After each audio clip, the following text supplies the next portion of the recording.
லௌகீக கவலைகளினாலே உங்கள் இருதயம் பாரமடையாதபடிக்கு எச்சரிக்கையாயிருங்கள். பிசாசானவன் கர்த்தருடைய வருகைக்கு நாம் ஆயத்தப்படணும். எந்த லௌகீக கவலை, எந்த காரியத்தை குறிச்சும் நாம் கவலைப்படக்கூடாது. ஆனா நமக்கு பிசாசு பல வழியில கவலைகளை கொடுக்கிறோம். ஊழியர்களுக்கு எங்களுக்கு ஊழியத்தின் மூலமாய் பிசாசு பத்தி கரெக்டா வச்சான். வெடி ஊழியத்துல பெரிய நஷ்டத்தை கொடுத்து என்ன பண்ணா பிசாசு எழுப்பி என்ன பண்ணா கவலைப்பட வச்சுட்டான். கண்ணீர் கலங்க ஒரே கவலையா இருக்கிற மாதிரி பண்ணி விட்டுட்டான். உங்களுக்குள்ள ஏதாவது ஒரு பிரச்சனை இல்லையா? ஒவ்வொருத்தவங்களும் கேட்கும் போது முகம் கவலையாவா இருக்குது. ஒரு முகப்படம் சந்தோஷமா இல்லை, கவலை. ஒவ்வொரு முகத்துல என்ன இருக்கு? கவலை. ஐயாவை கேட்டா பயங்கரமா சொல்லுவாரு, எனக்கு இப்படி எல்லாம் குறிச்சு கவலை.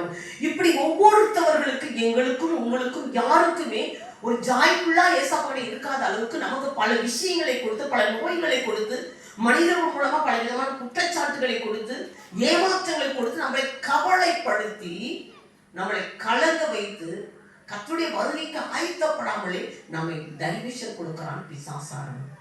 அல்லேலூயா. நம்ம எச்சரிக்கையா இருக்க வேண்டும். லௌகீக கவலை எந்த பூமியில் நடக்கிற எந்த ஒரு கவலையா இருந்தாலும் அது லௌகீகக்குரிய கவலை தான். நம்மை குறித்து கவலை தான். நமக்கு ஏன் இப்படி நடக்குது, நமக்கு ஏன் இது வருது, நம்மளுக்கே இப்படி இழப்புகள் என்று சொல்லி நமக்குரிய கவலைகள் தான். ஆனா அந்த கவலை நாம் இருக்கும்போது நிச்சயமாய் தேவனுடைய ராஜ்யத்தை நம்மால் சுதந்திரிக்க முடியாது. கர்த்தருடைய பிள்ளைகள் கவலைப்படக்கூடாது. நீ கவலைப்படுகிறதுனா ஒன்னால் என்ன செய்ய முடியும்? ஒரு முடியை கருப்பா இருக்கிற முடியை வெள்ளையாக்க முடியுமா? இல்லை வெள்ளையாக்க முடிய கருப்பாக்கும் எதையும் நம்மளால செய்ய முடியும். நீ உன் பிரச்சனையை குறித்து நீ கவலைப்படுகிறதுனாலே உன்னால உன் கவலை தீர்க்க முடியாது. அந்த பிரச்சனை நமக்கு விடுதலை உன்னால் கிடைக்காது. அல்லேலூயா. கர்த்தருடைய பிள்ளைகளாய் இருக்கிற நாம் கர்த்தர் மேல் பாரத்தை வைத்து விடு. அவர் உன்னை அவர் மேல் நம்முடைய பாரத்தை இறக்கி வச்சிடணும். நமக்கு என்னென்ன எதிர்பார்ப்பு இருக்கிறது, எதை குறித்தான கவலைகள் இருக்கிறது, அதை சொல்லி அவர் மேல இறக்கி வச்சிடணும்.